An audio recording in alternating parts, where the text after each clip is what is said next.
जय हिंद। इस वीडियो में हम लोग क्लास 10th मैथमेटिक्स चैप्टर 12 का एक्सरसाइज 12.3 का सॉल्यूशन करेंगे। तो इससे पहले 12.2 तक का हम सभी क्वेश्चन का हल कर दिए हैं। तो इसमें हम क्वेश्चन नंबर जो है 1 से शुरू करेंगे एक्सरसाइज 12.3 का। और 12.3 में जो आपको है जितना भी क्वेश्चन है सब में आपको छायांकित भाग का क्षेत्रफल कहा गया, यानी सबका लगभग फिगर दे दिया है और उसमें आपको छायांकित भाग का क्षेत्रफल कहा है। तो अगर सूत्र पता है तो छायांकित भाग का भी कोई बखेरा नहीं है। सूत्र पता है, थोड़ा सा आइडिया दिमाग लगाना है कि कौन हिस्सा को हमसे पूछा है उसको कैसे निकाला जा सकता है।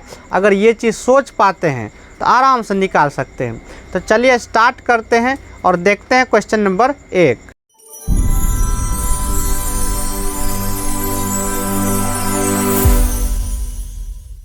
क्वेश्चन नंबर 1 में आपको फिगर दिया हुआ है और इस फिगर में जो है क्वेश्चन के मुताबिक कह रहा है कि O जो है वृत्त का केंद्र है और ये तब O से जब गया है तो ये आपका वृत्त का व्यास हो गया। उसके बाद जो है ये एक त्रिभुज बना हुआ है और उसके बाद इस भाग को रंगा गया है। इस भाग को रंगा गया है तो इसका क्षेत्रफल हमसे पूछ रहा है कितना होगा। तो अगर थोड़ा सा देखा जाए तो ये जब व्यास बना है तो व्यास जो है वृत्त को 2 बराबर भाग में बांटता है।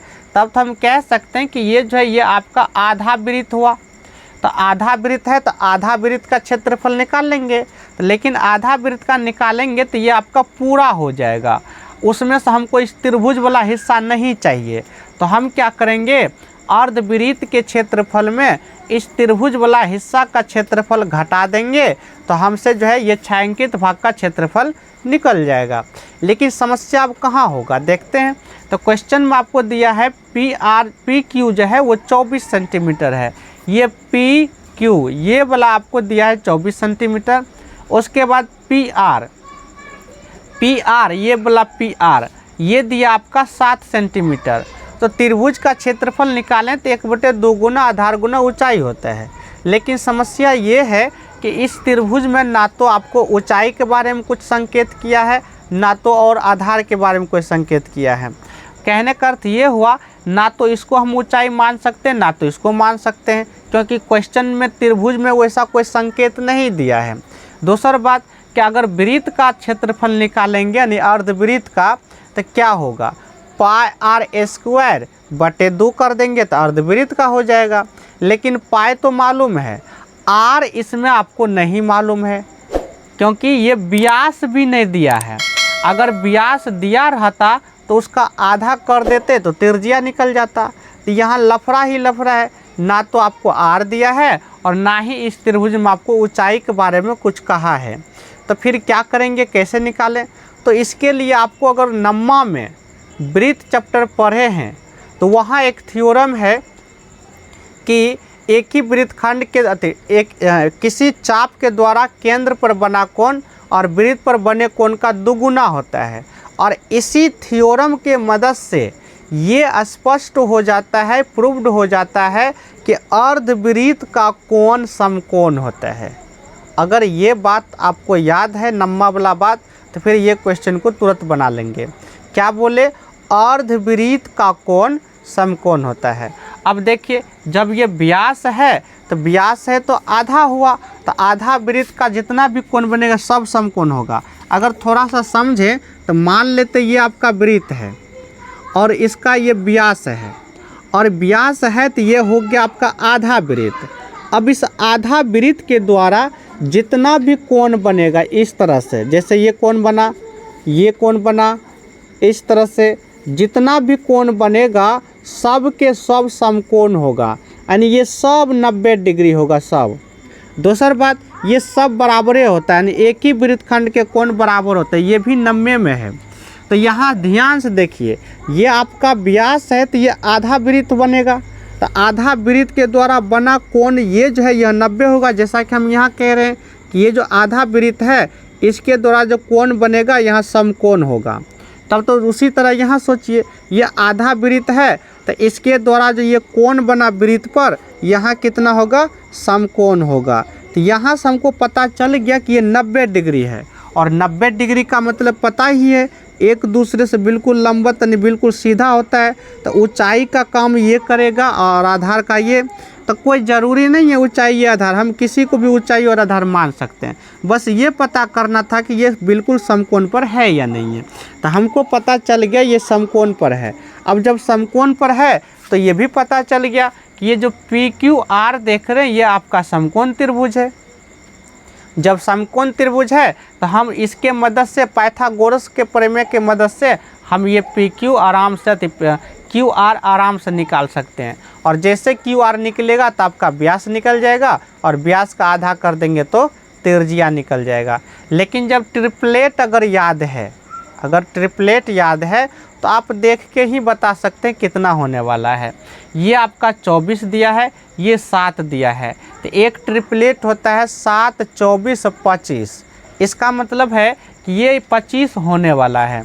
लेकिन बोलने से काम नहीं चलेगा, ऑब्जेक्टिव तो है नहीं, हमको करके दिखाना पड़ेगा। तो लिखते हैं, ये जितना बात अभी हम समझाए उसको हम लिखेंगे, चूँकि सब्जेक्टिव है तो करके दिखाना है।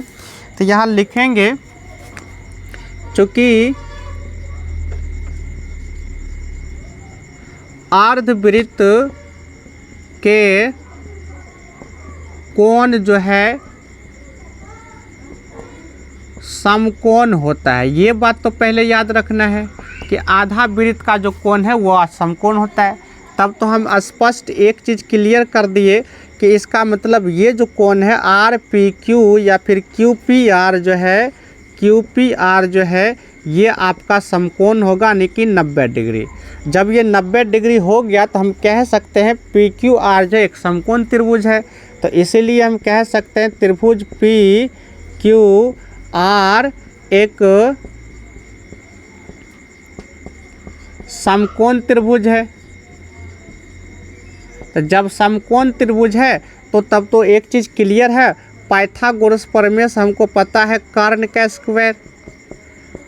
का स्क्वायर बराबर होता है लंब का स्क्वायर प्लस होता है आधार का स्क्वायर। पाइथागोरस प्रमेय से कर्ण कोण होता है 90 के सामने का भुजा, तो 90 के सामने का भुजा आपका QR होगा, तो हो जाएगा QR का स्क्वायर बराबर लंब।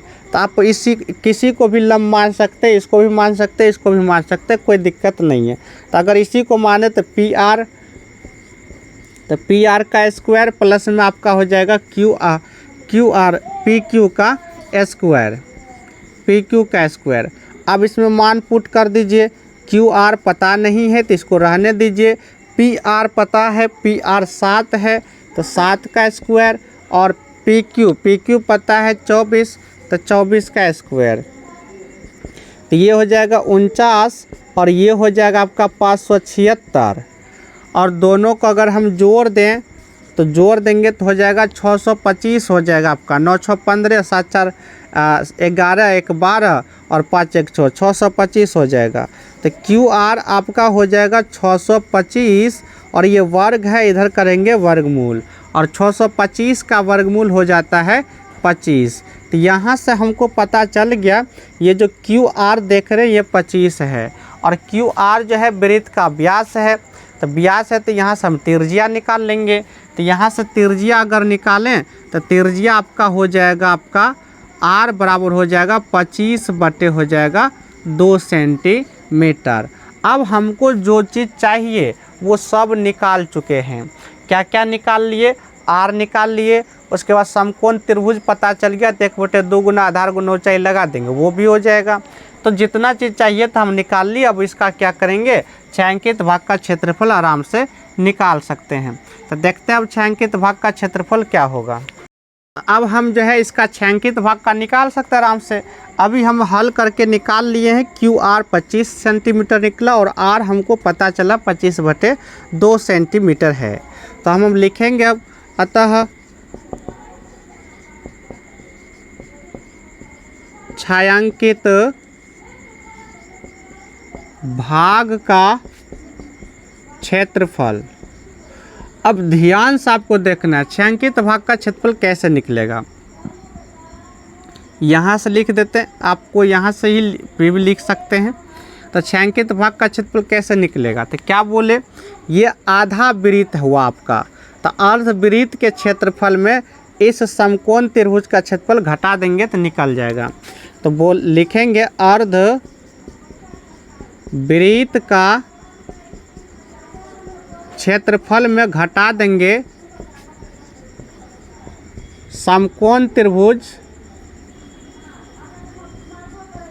PQR का क्षेत्रफल घटा देंगे।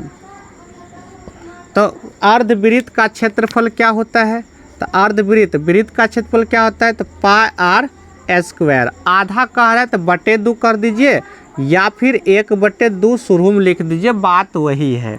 तो 1/2 पाई आर स्क्वायर ये हो गया आपका अर्धवृत्त का क्षेत्रफल, और इसमें घटा देंगे समकोण का, तो 1/2 गुना आधार फिलहाल हम इसको माने थे PQ को, तो PQ को माने थे PQ, तो आधार गुना ऊंचाई हो जाएगा ये, चूँकि 90 डिग्री पर ये है, तो PR हो गया आपका ऊंचाई। अब इसमें क्या करेंगे, पुट करेंगे, तो 1/2 पाई का मान हो जाएगा आपका 22/7, और R क्या है, तो R हम निकाल चुके हैं 25/2 है, लेकिन आपका स्क्वायर है, तो स्क्वायर है तो 25/2 और गुना हो जाएगा 25/2, चूँकि स्क्वायर है तो 2 बार गुना होगा, माइनस 1/2 गुना PQ देखिए, PQ आपको क्वेश्चन में ही दे दिया 24 सेंटीमीटर, तो ये हो गया 24, और PR कितना है, तो PR भी आपको क्वेश्चन में ही दे दिया 7 सेंटीमीटर, तो ये हो गया आपका 7। अब इसको हल कर देंगे, जो होगा आंसर मिल जाएगा। तो हल करेंगे तो यहाँ से काटिए पहले, तो काटेंगे तो ये इसको काट सकते हैं, ये 12 बार में कट गया, यहाँ से इसको काटे तो ये 11 बार में कट गया। अब नहीं कटेगा चूँकि ये 4 है, और इधर ये 7 हो जाएगा, और फिर ये 25 गुना 11 हो जाएगा। तो 25 गुना 25 करेंगे तो 625 होगा, और 625 गुना 11 करेंगे तो 625 गुना जब 11 करेंगे तो इसी को एक अंक छोड़ के लिख दीजिए, 5 2 6। अब जोड़ देंगे तो 5 हो गया, 5 2 7 हो गया, 6 2 8 हो गया, और ये हो गया 6, यानी कि 68 75 हो गया। तो ऊपर हो गया आपका 68 75, और नीचे हो गया आपका ये 2 गुना 4, 4 गुना 7 करेंगे, 7 चौके हो गया 28। उसके बाद माइनस अगर देखें तो यहाँ आपका हो गया 12 और गुना में 7, 12 7 हो जाएगा 84। अगर आंसर दशमलव में है तो यहाँ हमको दशमलव में देना पड़ेगा, नहीं तो बटे में है तो फिर बटे में ही छोड़ देंगे। तो बटे में छोड़ने के तो इसका एलसीएम लेना पड़ेगा। एलसीएम अगर लें तो इसको अब हटा देते हैं यहाँ से, तो इसका एलसीएम अगर लेंगे तो यहाँ 1 है, 1 28 का एलसीएम अगर लेंगे तो 28 हो जाएगा आपका। उसके बाद जो है 28 1 ही 28, तो ये हो गया आपका 68 75 हो गया, माइनस 1 को 28 बार जब पढ़ेंगे तब होगा, तो इसको 84 को 28 बार गुना करना पड़ेगा, तो 28 बार गुना करना पड़ेगा, तो 84 गुना 28 इसको गुना कर देंगे तो 8 चौके 32 हो गया, बाकी 3 हो गया, 8 64 हो गया। उसके बाद है 4 दूना 8 64 8, तो 72, और 72 3 हो गया आपका 75, बाकी हो गया 7, 8 दूना 16 और 16 7, तो 16 4 20 3 23, तो ये हो गया आपका 23, यानी कि 23 52। यहाँ से हो गया ये 23 52 बराबर। अब इसको आगे बढ़ाएं तो क्या करना है, 68 75 में 23 52 घटा दीजिए, जो होगा वही आंसर हो जाएगा। तो इसको अगर घटाएं तो 5 में से 2 गया आपका हो गया 3, और यहाँ बचा 6 नहीं 5 में से 2 गया 3, यहाँ 7 है, 7 में से 5 गया आपका 2 हो गया।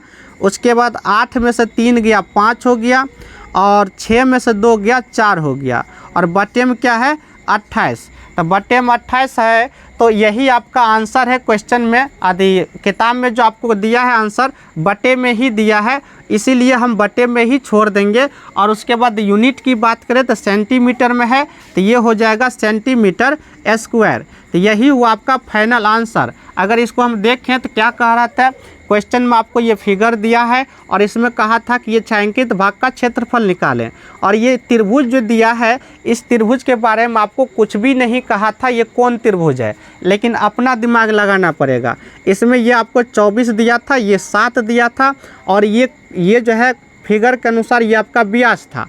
तो हमको पता है पहले से नम्मा में पढ़े हैं अर्धवृत्त का कोण समकोण होता है। क्योंकि ये अर्धवृत्त है तो इसके द्वारा बना कोण ये समकोण हो गया, इसका मतलब ये एक समकोण त्रिभुज हो गया। और जब समकोण त्रिभुज हो गया तो पाइथागोरस प्रमेय से कर्ण स्क्वायर बराबर लंब स्क्वायर जोड़ आधार स्क्वायर के मदद से हम क्या किए, इसको निकाल लिए, और इसको निकाल लिए तो ये आपका व्यास हुआ, इसका आधा कर दिए तो हो गया त्रिज्या। जब हमको त्रिज्या पता चल गया, समकोण त्रिभुज पता चल गया, तो हम लगा दिए छायांकित भाग का क्षेत्रफल। तो अर्धवृत्त के क्षेत्रफल, चूँकि यहाँ से इधर देखेंगे तो ये आधा वृत्त है, तो अर्धवृत्त के क्षेत्रफल में घटा देंगे समकोण त्रिभुज PQR का क्षेत्रफल। अर्धवृत्त का क्षेत्रफल होगा क्या, तो पाई स्क्वायर में 1/2 से गुना कर दीजिए या 2 से भाग दे दीजिए, एक ही बात है। और इसमें घटा देंगे 1/2 गुना आधार गुना ऊंचाई जो त्रिभुज का क्षेत्रफल होता है। ये सब का मान पुट कर दिए और जब हल किए तो फाइनल आंसर निकल गया 45-23/28 सेंटीमीटर स्क्वायर। तो क्वेश्चन नंबर 1 कंप्लीट हुआ। अब क्वेश्चन नंबर 2 देखते। तो क्वेश्चन नंबर 2, और क्वेश्चन नंबर 2 में क्या कहा गया है, जितना पहले ही बोल दिए, इस एक्सरसाइज में जितना भी है सब के सब आपको छायांकित भाग का क्षेत्रफल कहा है और सब का फिगर भी आपको दे दिया। तो 2 नंबर का फिगर ये है, इसमें आपको 2 स्वकेंद्रीय वृत्त है। स्वकेंद्रीय वृत्त किसको कहते हैं, जिसका केंद्र एक ही हो। तो छोटा वाला वृत्त का भी केंद्र O है, बड़ा वाला वृत्त का भी केंद्र O है, तो स्वकेंद्रीय वृत्त हो गया, जिसमें दोनों का त्रिज्या आपको दे दिया। तो छोटा वाला वृत्त का त्रिज्या 7 सेंटीमीटर है और बड़ा वाला वृत्त का त्रिज्या 14 सेंटीमीटर है। तो हम इसको छोटी r और बड़ी r करके मान लिए। उसके बाद यहाँ इसका नाम भी दे दिया है। तो ये जो भाग देख रहे हैं जिसको हम कलर किए हैं, इसी भाग का क्षेत्रफल कह रहा है। अगर ध्यान से देखा जाए ना तो ये आपका त्रिज्या खंड है ये। तो छोटा वृत्त के लिए त्रिज्या खंड बन जाएगा OBD बन जाएगा, और बड़ा वृत्त का त्रिज्या खंड बन जाएगा OAC हो जाएगा। तो हम क्या करेंगे, बड़ा वृत्त के त्रिज्या खंड में छोटा वृत्त के त्रिज्या खंड को घटा देंगे। बड़ा वृत्त के त्रिज्या खंड करेंगे तो यहाँ से लेके ये पूरे हो जाएगा, और इसमें घटा देंगे छोटा वृत्त का त्रिज्या खंड, तो यहाँ से ये घटा देंगे, तो आपका ये हिस्सा निकल जाएगा, और यही तो हमको चाहिए। अब रहा बात इसमें हमको ज़रूरत क्या क्या पड़ेगा। तो त्रिज्या खंड जब रहा तो त्रिज्या खंड का होता है θ/360 गुना पाई r स्क्वायर। तो थीटा मालूम है, ये है क्वेश्चन में दे दिया 40 डिग्री। अब पाई r 360 तो हो ही जाएगा, पाई r स्क्वायर, तो r भी आपको मालूम है ये है। तो कहने का अर्थ ये हुआ कि अलग से हमको कुछ भी निकालने की ज़रूरत नहीं है, डायरेक्ट फॉर्मूला लगाते हैं और इसको सॉल्व करते हैं। तो थीटा भी आपको दे दिया है 40 डिग्री दे दिया है। तो यहाँ से डायरेक्ट हम निकाल लेंगे छायांकित भाग का क्षेत्रफल। तो छायांकित भाग का क्षेत्रफल निकालेंगे तो क्या बोले, बड़ा वृत्त का त्रिज्या खंड में घटा देंगे छोटा वृत्त का त्रिज्या खंड। तो चाहे तो आप नाम भी लिख सकते हैं, भाग OAC का क्षेत्रफल में घटा देंगे OBD का क्षेत्रफल, तो ये भी लिख सकते हैं। तो अगर लिख दे उसी नाम के अनुसार तो हो जाएगा OAC का क्षेत्रफल में घटा देंगे OBD का क्षेत्रफल, और नहीं तो अपना लिख देना बड़ा वृत्त का त्रिज्या खंड घटा छोटा वृत्त का। तो OAC यहाँ तक के क्षेत्रफल में घटा देंगे OBD का क्षेत्रफल। अब क्या है कि ये आपका त्रिज्या खंड है, और त्रिज्या खंड का सूत्र क्या होता है, तो त्रिज्या खंड का होता है θ/360 गुना पाई r स्क्वायर। पाई ये जो है बड़ा वृत्त का है तो बड़ी r स्क्वायर, और इसमें घटा देंगे यही, क्योंकि ये भी त्रिज्या खंड है। तो θ/360 डिग्री और गुना पाई और छोटी r स्क्वायर। ये अगर इसमें कुछ कॉमन आ रहा है तो कॉमन ले लेंगे, इससे क्या होगा कि हल करने में आसानी होगा। तो कॉमन क्या आ रहा है आपका, देखिए θ/360 θ/360 पाई पाई, इतना तो कॉमन आ गया। तो थीटा बटे 360 गुना पाई, ये तो कॉमन आ गया। तो बच गया बड़ी आर स्क्वायर माइनस छोटी आर स्क्वायर, ये बचा। अब इसको हल कर देंगे मान बिठा के। तो थीटा का मान दे दिया क्वेश्चन में 40 डिग्री, बटे हो गया 360 डिग्री, और गुना पाई के बारे में कुछ नहीं कहा है तो इसलिए हम पुट करेंगे 22/7। उसके बाद बड़ी आर आपको 14 है, स्क्वायर है तो लिख देंगे 14 और गुना में 14 माइनस छोटी आर आपको 7 दिया है तो इसलिए लिख देंगे 7 गुना में 7।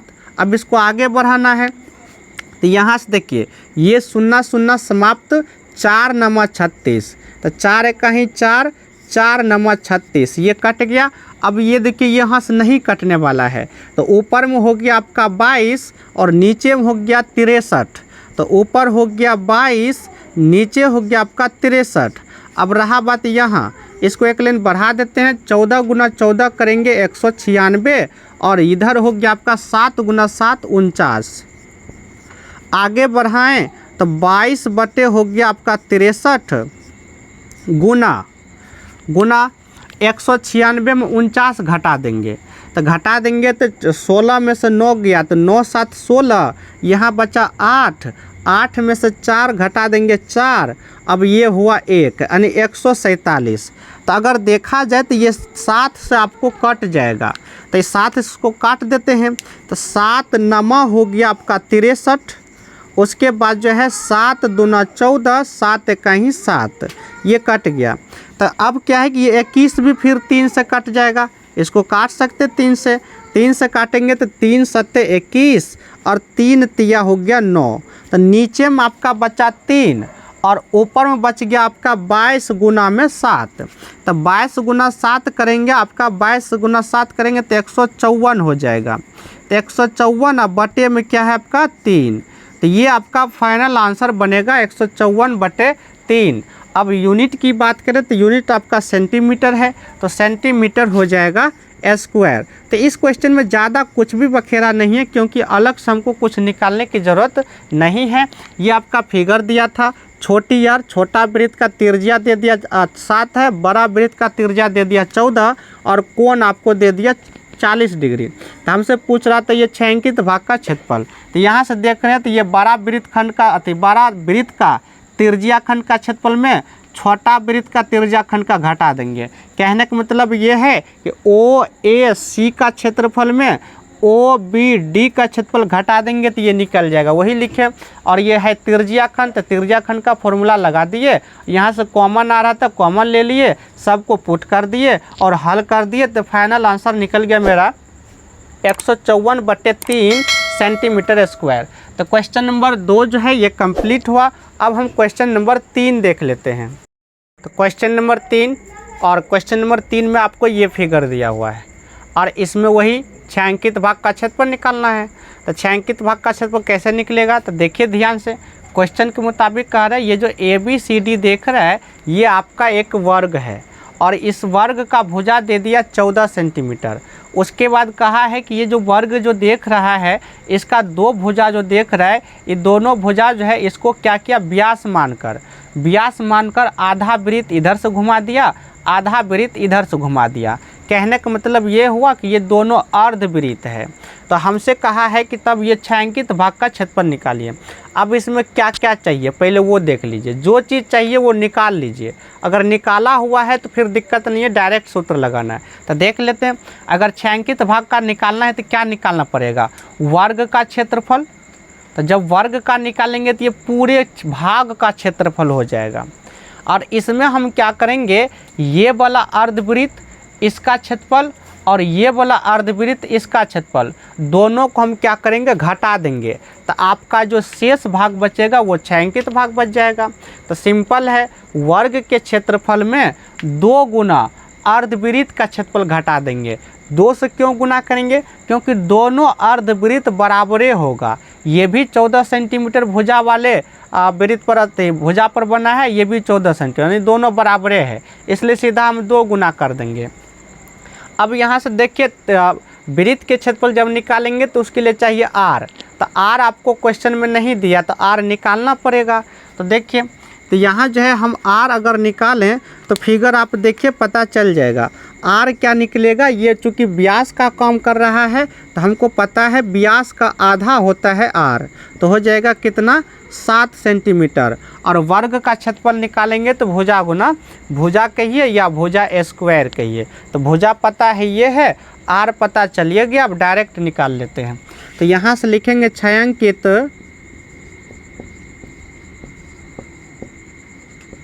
भाग का क्षेत्रफल।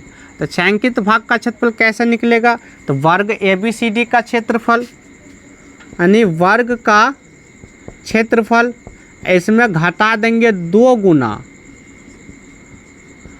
अर्धवृत्त का क्षेत्रफल। तो हम 2 गुना क्यों किए, क्योंकि दोनों अर्धवृत्त बराबर है इसीलिए।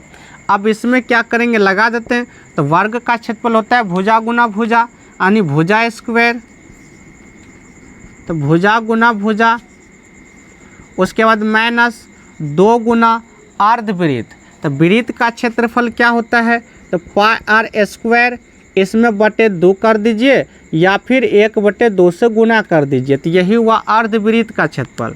तो यहाँ से अगर देखें तो ये 2 कट जाएगा तो पूरा वृत्त का ही क्षेत्रफल हो जाएगा। क्यों, आधा वृत्त इधर है आधा वृत्त इधर है, तो पूरा वृत्त हो गया। अब इसमें मान बिठा के हल कर देते हैं। भुजा आपका दिया है 14 सेंटीमीटर, तो हो जाएगा 14 गुना 14 माइनस पाई का मान हो जाएगा आपका 22/7। अब गुना आर आपका यहाँ निकाले 7 सेंटीमीटर है, स्क्वायर है तो 7 गुना हो जाएगा 7। तो यहाँ से अगर इसको देखें तो ये जो है आपका कट जाएगा, 7 कट गया, और यहाँ 14 गुना 14 करेंगे 196 हुआ, और 22 गुना 7 करेंगे 154 हुआ। अब इसको क्या करेंगे, घटा देंगे।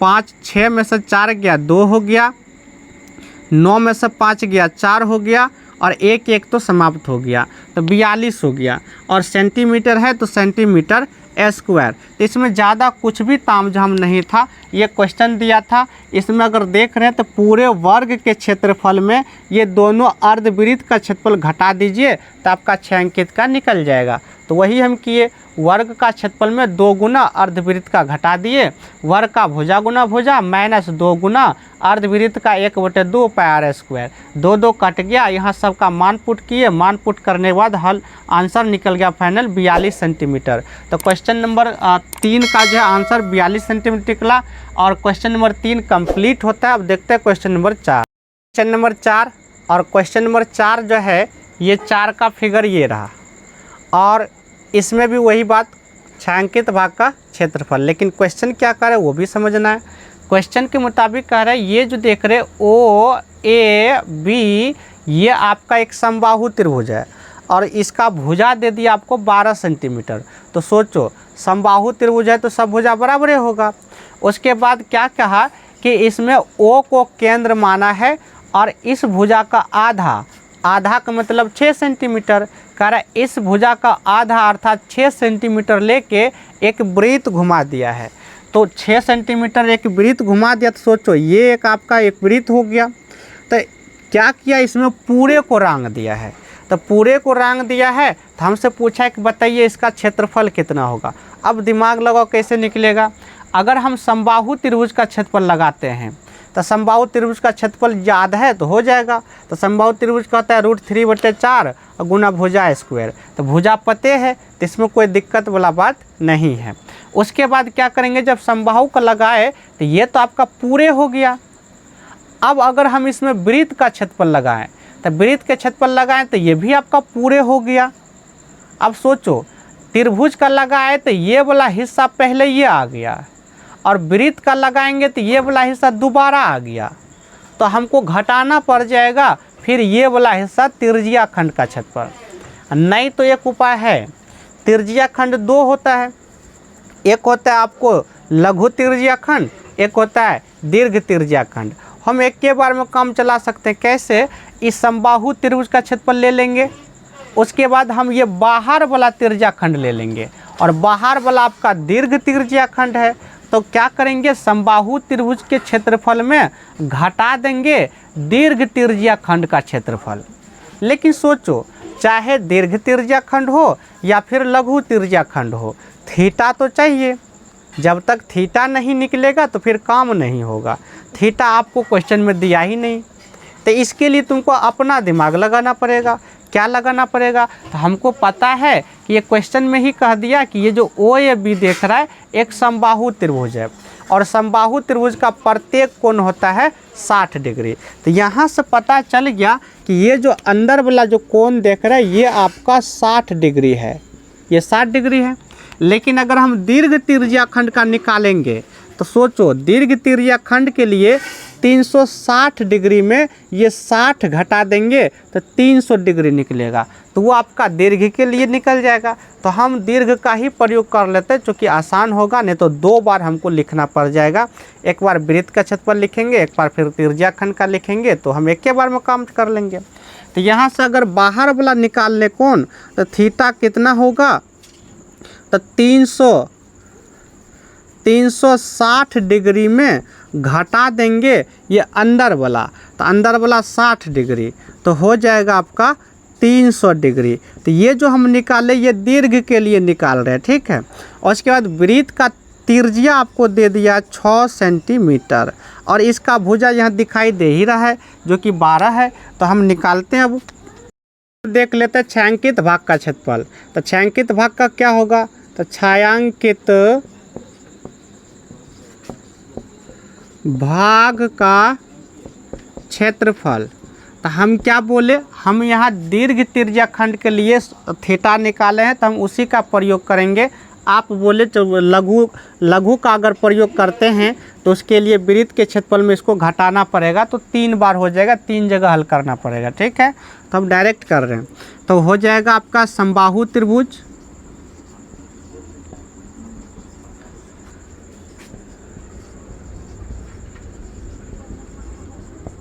तो समबाहु त्रिभुज का क्षेत्रफल अब प्लस करना पड़ेगा। क्यों प्लस करेंगे, तो सोचो, ये आपका समबाहु त्रिभुज है, तो इसके क्षेत्रफल में ये बाहर वाला जो देख रहा है दीर्घ त्रिज्या खंड, इसका क्षेत्रफल जोड़ देंगे तो आपका ये पूरे का क्षेत्रफल निकल जाएगा। तो ये समबाहु त्रिभुज का क्षेत्रफल और इसमें जोड़ देंगे दीर्घ त्रिज्या खंड का क्षेत्रफल, दीर्घ त्रिज्या खंड का क्षेत्रफल। तो यहाँ बोल देते हैं, या चूँकि चमकता है थोड़ा सा तो देख लीजिएगा, लाइटिंग का प्रॉब्लम है। अब यहाँ क्या करेंगे, हम फॉर्मूला लगा देंगे। समबाहु त्रिभुज का क्षेत्रफल होता है √3/4 गुना भुजा स्क्वायर प्लस, अब दीर्घ वृत्तखंड है तो चाहे वृत्तखंड नहीं त्रिज्या खंड, तो चाहे लघु त्रिज्या खंड हो दीर्घ त्रिज्या खंड, फॉर्मूला वही होता है, बस फर्क थीटा का हो जाता है। तो फॉर्मूला होता है θ/360 और गुना हो जाएगा πr²। अब इसमें पुट कर देते हैं, तो √3/4 गुना में भुजा आपका ये त्रिभुज का दिया 12, तो हो जाएगा 12 गुना में 12 प्लस थीटा का मान 300 बटे हो गया 360 और गुना में पाई का मान 22/7, आर का मान 6 गुना हो गया 6। अब इसको सॉल्व कर देते हैं, आंसर मिल जाएगा। तो यहाँ से करें तो ये 4 तिया 12, अब इधर नहीं कटने वाला है कोई, तो यहाँ से ये 0 0 समाप्त, इसको 6 से काट देते हैं, 6 5 30 और 6 गुना 6 36, उसके बाद ये 6 और ये 6 समाप्त हो गया। अब नीचे में जो आपको है 7 है, ऊपर 5 है, 22 है, 6 है, तो इसमें से कोई नहीं कटने वाला है, इसलिए हम इतना ही छोड़ेंगे। तो इधर शुरू में हो गया आपका 12 गुना 3 36 और √3 हो गया प्लस, यहाँ जो देख रहे हैं ये 6 गुना पहले 5 करो, तो 6 गुना 5 करेंगे हो गया 30, 30 के लिए 0 फिलहाल हटाओ, बचा 3, तो 22 गुना 3 करेंगे 66, तो 66 1 0 30 वाला और बटे में आपका है 7, आंसर अगर देखें तो यही है आंसर, लेकिन आंसर में पहले इसको लिखा है बाद में इसको लिखा है, तो हम भी पहले इसको लिख देते हैं। तो हो जाएगा 660 बटे हो गया 7 प्लस में 36 √3 और रहा बात मात्रक, तो मात्रक आपका सेंटीमीटर है, तो सेंटीमीटर स्क्वायर। तो ये हुआ क्वेश्चन नंबर 4 का फाइनल आंसर। तो क्वेश्चन नंबर 4 में ये फिगर है जिसमें एक समबाहु त्रिभुज था और एक वृत्त है और पूरे को इसको रंग दिया है। समबाहु त्रिभुज का भुजा 12 सेंटीमीटर और ये जो वृत्त है इसका त्रिज्या 6 सेंटीमीटर और चूंकि ये समबाहु त्रिभुज है तो ये 60 डिग्री। तो पूरे को रंग दिया, तो हम दिमाग लगाए समबाहु त्रिभुज के क्षेत्रफल में ये बाहर वाला अगर जोड़ दें तो निकल जाएगा। तो बाहर वाला देखें तो ये दीर्घ त्रिज्या खंड है, तो हम थीटा इसी जगह चेंज कर लिए दीर्घ के लिए। चूँकि पूरे 360 होता है तो 360 में हम 60 घटा दिए तो ये बाहर वाला निकल गया। उसके बाद आर दिया है, तो छायांकित भाग का क्षेत्रफल कैसे निकला, तो समबाहु त्रिभुज का क्षेत्रफल अब प्लस कर देंगे ऊपर वाला दीर्घ त्रिज्या खंड का क्षेत्रफल। समबाहु त्रिभुज का होता है √3/4 गुना भुजा स्क्वायर प्लस त्रिज्या खंड का θ/360 गुना पाई स्क्वायर। इसका मान पुट कर दिए सबका और जिसको काट उठ के जब हल किए तो मेरा आंसर आ गया फाइनल 660/7 गुना प्लस 36 √3 और ये सेंटीमीटर स्क्वायर। तो क्वेश्चन नंबर 4 कंप्लीट हुआ। तो इस वीडियो में जो है क्वेश्चन नंबर 4 तक का ही रहने देंगे। इसके बाद क्वेश्चन नंबर 5 से जो है हम इसके नेक्स्ट वीडियो में सॉल्व करेंगे। तो इस वीडियो में इतना ही रहेगा, मिलेंगे हम नेक्स्ट वीडियो में, तब तक के लिए जय हिंद।